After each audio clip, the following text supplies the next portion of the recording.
What is a data warehouse?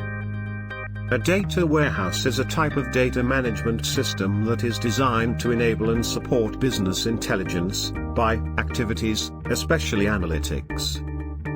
Data warehouses are solely intended to perform queries and analysis and often contain large amounts of historical data.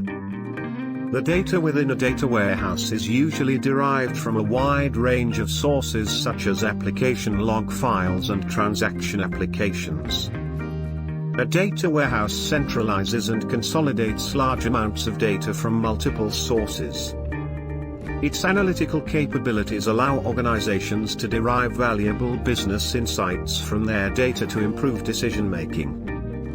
Over time, it builds a historical record that can be invaluable to data scientists and business analysts.